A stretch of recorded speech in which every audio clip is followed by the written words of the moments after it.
மதுரை மாவட்டம் உசிலம்பட்டியில் காவலர் அடித்து கொலை செய்யப்பட்ட விவகாரம் தொடர்பாக சட்டப்பேரவையில் பேச முயன்ற எதிர்க்கட்சித் தலைவர் உட்பட அனைத்து அதிமுக உறுப்பினர்களும் நாள் முழுவதும் சஸ்பெண்ட் செய்யப்பட்ட அவலம் அரங்கேறியுள்ளது.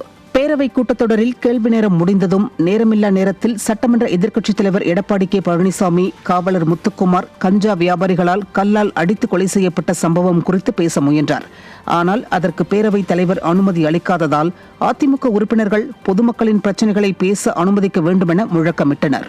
இதனை பொறுத்துக் கொள்ள முடியாத பேரவைத் தலைவர் அதிமுக சட்டமன்ற உறுப்பினர்களை ஒரு நாள் முழுவதும் சஸ்பெண்ட் செய்து ஒருதலை பட்சமாக செயல்பட்டார். இதன் மூலம் பொதுமக்களின் பிரச்சினைகளையும் தமிழகத்தில் நடக்கும் அவலங்கள் குறித்தும் சட்டப்பேரவையில் பேச விடாமல் திமுக அரசு ஜனநாயக படுகொலை செய்வதாக விமர்சனம் எழுந்துள்ளது. திமுக ஆட்சியில் சட்டமன்றம் செத்துவிட்டதாக அன்றே முழங்கிய புரட்சித் தலைவர் கூறிய வார்த்தைகள் நினைவுக்கு வருவதாக மக்கள் தெரிவிக்கின்றனர்.